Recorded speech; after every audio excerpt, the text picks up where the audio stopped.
समस्तम् देहवद्भिरवाप्यते ये तु सर्वाणि कर्माणि मयि सन्न्यस्य मत्पराः अनन्येनैव योगेन मां ध्यायन्त उपासते तेषामहं समुद्धर्ता मृत्युसंसारसागरात् भवामि न चिरात् पार्थ मय्यावेशितचेतसां मय्येव मन आधस्व मयि बुद्धिं निवेशय निवसिष्यसि मय्येव अथ ऊर्ध्वं न संशयः अथ चित्तं समाधातुं न शक्नोषि मयि स्थिरम् अभ्यासयोगेन ततो मामिच्छाप्तुं धनञ्जय अभ्यासेऽप्यसमर्थोऽसि मत्कर्म परमो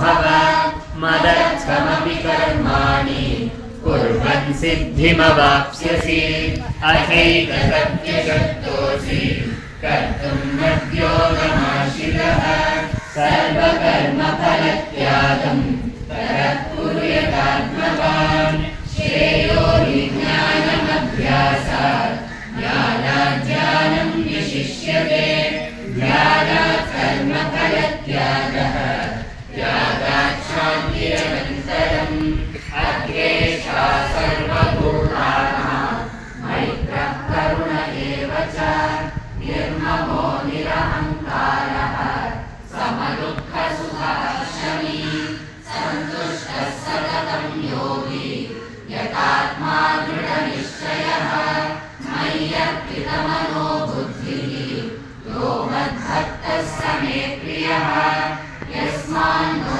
द्विजते लोको लोकान्नो द्विजते च यः हर्षामर्षभयोद्वेगैः मुक्तो यः स च मे प्रियः अनपेक्षः शुचिर्दक्षः उदासीनो गतव्यथः सर्वारम्भपरित्यागी यो मद्भक्तः स मे प्रियः यो न हृष्यति न द्वेष्टि न शोचति न काङ्क्षति शुभाशुभपरित्यागी भक्तिमान् यः स मे प्रियः समः शत्रौ च मित्रे च तथा मानापमानयोः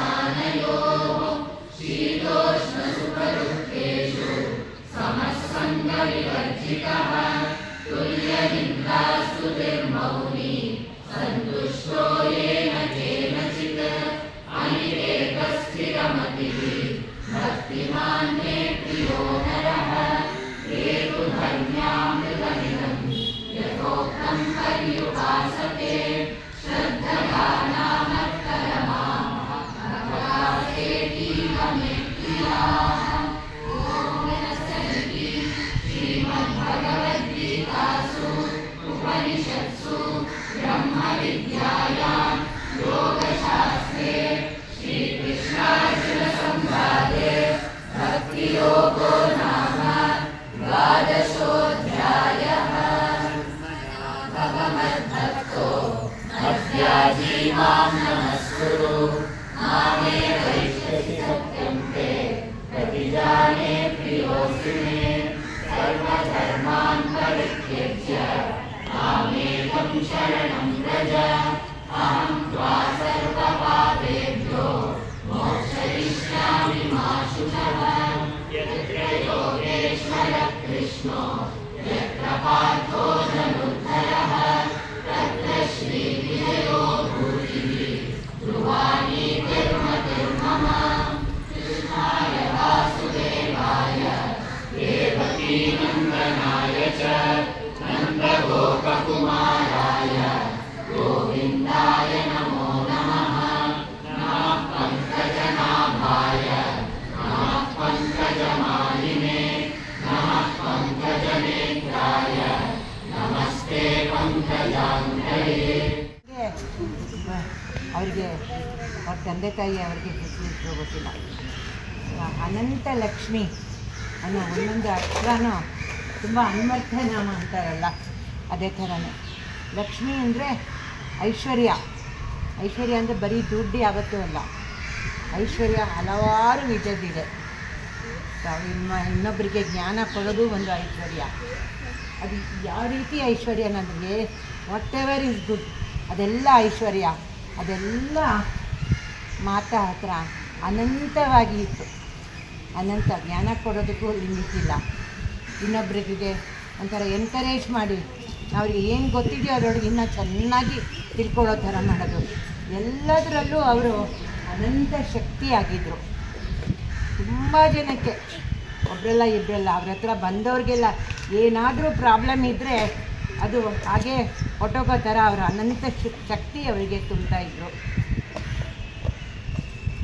ಆ ಶ್ಲೋಕ ತುಂಬ ಚೆನ್ನಾಗಿ ಅದು ಸೆಟ್ಟಾಗಿದೆ. ಆ ಮಾತಾಡು ಧ್ಯಾನ ಶ್ಲೋಕ ಇವತ್ತು ನಿಜವಾಗ್ಲೂ ಒಂದೊಂದು ನಿಮಿಷನೂ ಮಾತಾಡೋ ಅಷ್ಟು ಪ್ರೆಸೆನ್ಸನ್ನ ಎಲ್ಲ ಕಡೆ ನೋಡ್ತಾ ಇದ್ವಿ. ಒಂದೊಂದು ಮಗು ಇಲ್ಲಿ ಬಂದಾಗಲೂ ಅವರ ಶಕ್ತಿ, ಅವರ ಚೇತನ ಆ ಮಕ್ಕಳಲ್ಲೆಲ್ಲ ಇದೆ. ನಿಜವಾಗ್ಲೂ ಈ ಕ್ಲಾಸಿಗೆ ಬರೋರೆಲ್ಲ ತುಂಬ ಪುಣ್ಯ ಮಾಡಿದ್ದೀವಿ, ತುಂಬ ಪುಣ್ಯ ಮಾಡಿದ್ದೀವಿ. ಹೀಗೆ ನಾವು ಇದನ್ನು ಅನಂತವಾಗಿ ಈ ಕ್ಲಾಸುಗಳನ್ನು ಮುಂದುವರಿಸ್ಕೊಂಡು ಹೋಗಬೇಕು. ಅದಕ್ಕೆ ನಿಮ್ಮದೆಲ್ಲ ನಮಗೆ ಸಪೋರ್ಟ್ ಬೇಕು. ಹೀಗೆ ಇನ್ನೂ ಜಾಸ್ತಿ ಜನನ ಈ ಕ್ಲಾಸಿಗೆ ಬರೋ ಥರ ಬೇಕಾದಷ್ಟು ಫೋನ್ಸ್ ಬರ್ತಾ ಇರುತ್ತೆ. ಗೀತಗೋವಿಂದ ಸಂಸ್ಕೃತ ಸಂಘ ನೋಡಿ, ಅದರಿಂದ ಎಲ್ಲ ಏರಿಯಾಸ್ನಲ್ಲೂ ನಮ್ಮ ಗೀತಗೋವಿಂದ ಸಂಸ್ಕೃತ ಸಂಘದ ಶಾಖೆಗಳು ಆಗಬೇಕು. ಅದಕ್ಕೆ ಕೆಲವರು ಅದೇ ಏರಿಯಾನಲ್ಲಿ ಇರ್ತಾರೆ, ಕೆಲವು ಏರಿಯಾ ಜಯನಗರ ಕಡೆಯಿಂದನೂ ತುಂಬ ಫೋನ್ಸ್ ಬರ್ತಾ ಇರುತ್ತೆ, ಇಲ್ಲಿ ಯಾವುದನ್ನ ಮಾಡಿ ಆ ಥರ ಕ್ಲಾಸು ಅಂತ. ಅದಕ್ಕೆ ಕೆಲವರಿಗೆ ಕಷ್ಟ ಆಗ್ಬೋದು, ಒಂದು ಸಂಡೇ ಮಾತ್ರ ಅಲ್ಲಿಗೆ ಹೋಗಿ ಹೇಳ್ಕೊಡೋದು. ನೀವು ಒಂದು ಟೀಮ್ ಮಾಡಿಕೊಂಡು ಇಲ್ಲಿ ಬ್ಯಾಂಗ್ಳೂರು ಸೌತ್ನಲ್ಲೂ ನಮ್ಮದು ಗೀತಗೋವಿಂದ ಸಂಸ್ಕೃತ ಕ್ಲಾಸುಗಳು ಆಗಬೇಕು ಅಂತ ನನ್ನ ಆಸೆ. ಅದಕ್ಕೆ ಸ್ವಲ್ಪ ವಾಲಂಟಿಯರ್ ಮಾಡಬೇಕು. ಸಂಡೇ ಅದಕ್ಕೆ ಅಂತ ಇಟ್ಟು ಒಂದು ಟೀಮ್ ಶುಡ್ಬೋದೆ. ಇದೇ ಥರನೇ ಅಲ್ಲೂ ಕ್ಲಾಸಸ್ ಶುರು ಮಾಡಬೇಕು. ಅಲ್ಲಿ ಸ್ವಲ್ಪ ಜನನ ಶುರು ಮಾಡಿದ್ರೆ ಆಮೇಲೆ ಅದು ತಾನೇ ಬೆಳ್ಕೊಂಡು ಬಿಡುತ್ತೆ. ಸೊ ಅದು ಒಂದು ಈ ಅಕೇಶನ್ನಲ್ಲಿ ನಾನು ಎಲ್ಲರಿಗೂ ರಿಕ್ವೆಸ್ಟ್ ಮಾಡ್ತಾಯಿದ್ದೀನಿ, ಎಲ್ಲ ಏರಿಯಾಸ್ನಲ್ಲೂ ನಮ್ಮ ಗೀತಗೋವಿಂದ ಸಂಸ್ಕೃತದ ಶಾಖೆಗಳಾಗಬೇಕು ಅಂತ ನನ್ನ ಆಸೆ. ಅದಕ್ಕೆ ಅಮ್ಮದು ನನಗೆ ಶಕ್ತಿ ಬೇಕು, ಎಲ್ಲರಿಗೂ ಆ ಶಕ್ತಿ ಕೊಡಲಿ.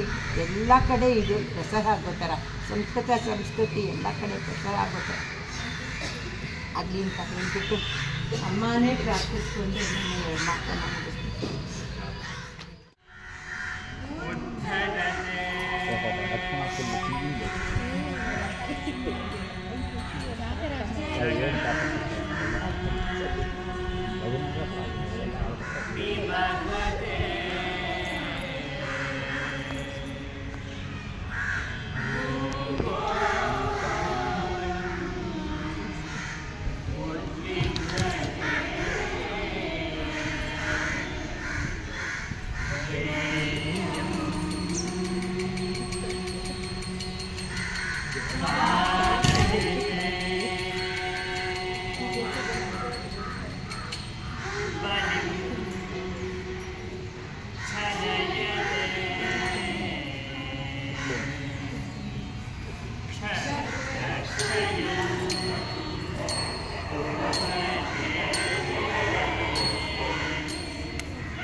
तृतीयं कुत्र शिरसि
ಎಕ್ಸ್ಟ್ರಾ ಲಾಗಿನ್ ಇದೆಯಾ ನಮ್ಮ ಸಂಸ್ಕೃತಿ ತಗೊಳ್ಳಿ.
ಇಸ್ವಿಗೆ ಬಂದೆ.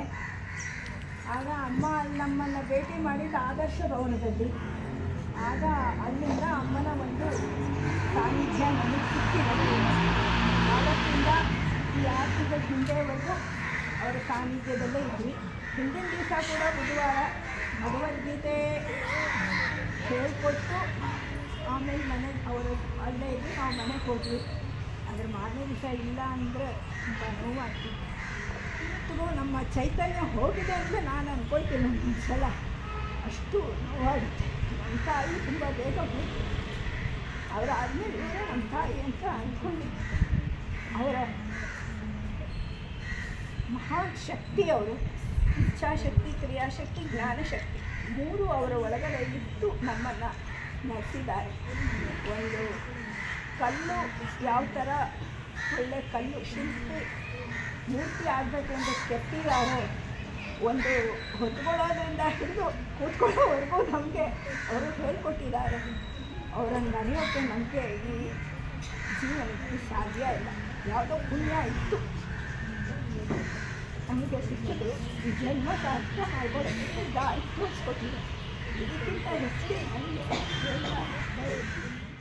ಗುರುರಾತ್ಮೇತಿ ಮೂರ್ತಿಭೇದ ವಿಭಾಗಿನೇ ವ್ಯೋಮಗತ್ಯಾಪ್ತದೇಹಾಯ ದಕ್ಷಿಣಾಮೂರ್ತಯೇ ನಮಃ.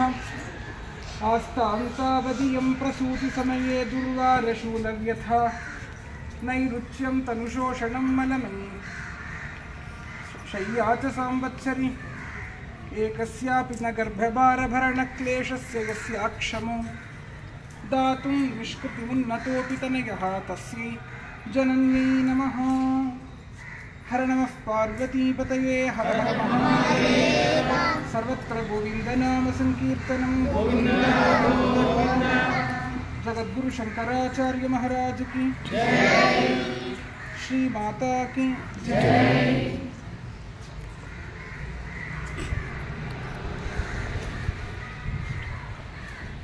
जगद्गुरून् मनसा अभिवाद्य मात्रे सविनयं सश्रद्धं साञ्जलिबन्धं सभक्तिन्वेषं नमोवाकं समर्प्य संस्कृतरसिकजनेभ्यः मनसा नमः कुसुमाञ्जलिं कीर्य मातुः विचारे कानिचन वाक्यानि वक्तुकामः अत्र सन्निहितोऽस्मि. माता एव वाचिकपूजितार्थे. ಭಾರತಸ್ಯ ಪ್ರತಿಷ್ಠೆ ದ್ವೇ ಸಂಸ್ಕೃತಂ ಸಂಸ್ಕೃತಿಸ್ತಥಾ ಅಂತ ಹೇಳಿ ಒಂದು ಉಕ್ತಿ ಇದೆ. ನಮ್ಮ ಭಾರತ ದೇಶದ ಪ್ರತಿಷ್ಠೆಗೆ ಕಾರಣವಾಗಿರತಕ್ಕಂಥದ್ದು 2. ಒಂದು ಸಂಸ್ಕೃತ ಭಾಷೆ ಹಾಗೂ 2ನೇದು ಸಂಸ್ಕೃತ ಭಾಷೆಯ ಮುಖಾಂತರ ನಿಮಗೆ ಸಿಗತಕ್ಕಂತಹ ಸಂಸ್ಕೃತಿ. ಸಂಸ್ಕೃತಿಯನ್ನು ಸುಮಾರು 50 ವರ್ಷಗಳಿಗಿಂತಲೂ ಕೂಡ ಮಿಗಿಲಾಗಿ ಈ ನಮ್ಮ ಮಲ್ಲೇಶ್ವರ ಕ್ಷೇತ್ರದಲ್ಲಿ, ಮೈಯಾಲಿಕಾವತಿ ಕ್ಷೇತ್ರದಲ್ಲಿ ಎಲ್ಲರಿಗೂ ಉಣಬಡಿಸ್ತಾ ಇದ್ದಂತಹ ಮಹಾನ್ ಶಕ್ತಿ, ಇನ್ನೂ ಪ್ರೇರಕ ಶಕ್ತಿಯಾಗಿ ನಿಂತು ಉಣಬಡಿಸ್ತಾ ಇರತಕ್ಕಂತಹ ಶಕ್ತಿ ಮಾತೆ. ಅಂತ ಹೇಳಿದ್ರೆ ಖಂಡಿತ ಅದು ಅತಿಶಯೋಕ್ತಿ ಆಗಲಾರ್ದು. ಒಂದು ದೊಡ್ಡ ಮಠ ಮಾಡಬೇಕಾಗಿರ್ತಕ್ಕಂತಹ ಕಾರ್ಯವನ್ನು ಅವರು ಜಗದ್ಗುರುಗಳ ಕೃಪೆಯಿಂದ ಮಾಡ್ತಾರೆ. ದೊಡ್ಡ ಮಠದಿಂದಲೂ ಇಂತಹ ಕಾರ್ಯಕ್ರಮವನ್ನು ಮಾಡೋದಕ್ಕಾಗೋದಿಲ್ಲ. ನೀವೆಲ್ಲರೂ ಕೂಡ ಒಂದು ಮನಸ್ಸಿಗೆ ತಂದ್ಕೊಳ್ಬೇಕು. ನಮ್ಮ ಈ ಗೀತ ಗೋವಿಂದ ಸಂಸ್ಕೃತ ಸಂಘ ಎಂಬತಕ್ಕಂಥದ್ದು ದೊಡ್ಡ ದೊಡ್ಡ ಸಂಸ್ಥೆಗಳೆಲ್ಲ ಇವತ್ತಿದೆಯಲ್ಲ. ಸಂಸ್ಕೃತ ಭಾರತೀಯಂತಹ ಸಂಸ್ಥೆ ಇದೆ. ಮತ್ತು ಸಂಸ್ಕೃತದ ಪ್ರಚಾರಕ್ಕೆ ಬೇಕಾದಷ್ಟು ಸಂಸ್ಥೆಗಳು ಬೆಳ್ಕೊಂಡಿವೆ. ಆದರೆ ಎಲ್ಲ ಸಂಸ್ಥೆಗಳು ಬರೋದಕ್ಕಿಂತ ಹಿಂದೆ ಶ್ರೀಮದ್ ಅಭಿನವ ವಿದ್ಯಾತೀರ್ಥರು ಸುರಸರಸ್ವತಿ ಸಭಾವನ್ನು ಸ್ಥಾಪನೆ ಮಾಡೋದು. ಅದರ ಮುಖಾಂತರ ಸಂಸ್ಕೃತ ರಸಿಕ ಜನರಿಗೆಲ್ಲರಿಗೂ ಕೂಡ ಸಂಸ್ಕೃತದ ಜ್ಞಾನ ಸರಳವಾಗಿ ಹೋಗಿ ಸೇರಬೇಕೆನ್ನತಕ್ಕಂತಹ ಸಂಕಲ್ಪವನ್ನು ತೊಟ್ಟರು. ಅವರ ಆ ಸಂಕಲ್ಪವನ್ನು ಸಂಪೂರ್ಣ ಮಾಡೋದಕ್ಕಾಗಿ ಮಾತಾಂತಹ ಮಹನೀಯರು ಹಲವಾರು ಜನರು ಸಂಕಲ್ಪ ಮಾಡಿದ್ರು. ಆದರೆ ಅದರಲ್ಲಿ ನನಗೆ ಸಿಕ್ಕಿದಂತಹ ಗುರು ಮಾತೆ ದೇವತೆ ಅಂತ ಹೇಳಿದ್ರೆ ಎಲ್ಲರಲ್ಲೂ ಕೂಡ ಸಂಸ್ಕೃತ ಭಾಷೆಯನ್ನು ಬೆಳೆಸುವುದರ ಮುಖಾಂತರ ಸಂಸ್ಕೃತಿಯನ್ನು ರೂಪಿಸಿದ್ರು, ಸಂಸ್ಕಾರವನ್ನು ಕೊಟ್ಟರು. ನಾವೆಲ್ಲರೂ ಕೂಡ ಇಂದು ಇಷ್ಟರ ಮಟ್ಟಕ್ಕೆ ನಮ್ಮ ಧರ್ಮದ ಬಗ್ಗೆ ಸ್ವಲ್ಪನಾದರೂ ಚಿಂತನೆ ಮಾಡ್ತಾ ಇದ್ದೀವಿ ಅಂತ ಹೇಳಿದ್ರೆ ಅದಕ್ಕೆ ಕಾರಣಕರ್ತರು ಅವರೇ. ಅಂತಹ ಮಾತೆಯನ್ನು ಅನುದಿನ ಸ್ಮರಿಸೋದು ನಮ್ಮೆಲ್ಲರ ಆದ್ಯವಾಗಿರತಕ್ಕಂತಹ ಕರ್ತವ್ಯ. ಅದರಲ್ಲೂ ಮಾತೆಯ ಜಯಂತಿ ರೂಪವಾಗಿರತಕ್ಕಂತಹ ಇಂದು ಮಾತೃವಂದನವೆಂಬತಕ್ಕಂತಹ ಶೀರ್ಷಿಕೆ ಅಡಿಯಲ್ಲಿ ನಾವೆಲ್ಲರೂ ಕೂಡ ಅವರಿಗೆ ನಮನವನ್ನು ಸಲ್ಲಿಸಬೇಕು. ಆ ಶಕ್ತಿ ಇದೆಯಲ್ಲ ಅದು ನಮ್ಮನ್ನು ಎಂದೂ ಕಾಪಾಡುತ್ತೆ.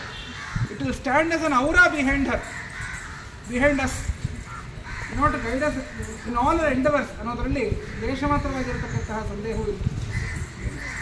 ಶಂಕರ ಭಗವತ್ಪಾದರು ಅವರ ಪ್ರಶ್ನೋತ್ತರ ರತ್ನಮಾಲಿಕೆಯಲ್ಲಿ ಒಂದು ಮಾತು ಹೇಳ್ತಾರೆ. ಗುರು ಅಂದರೆ ಯಾರು ಅಂಥೇಳಿ ಶಿಷ್ಯ ಪ್ರಶ್ನೆ ಮಾಡಲು ಅಧಿಗತ ತತ್ವ ಶಿಷ್ಯಹಿತಾಯ ಉದ್ಯತ ಸರತಂ ಗುರುಹು ಅಂತ ಹೇಳಿದ್ರು. ಯಾರು ಒಂದು ತತ್ವವನ್ನು ಅರ್ಥ ಮಾಡಿಕೊಂಡು ಶಿಷ್ಯನ ಹಿತಕ್ಕಾಗಿಯೇ ಜೀವನ ಮಾಡ್ತಾರೋ ಅವರು ಗುರುಗಳು ಅಂತ ಹೇಳಿ.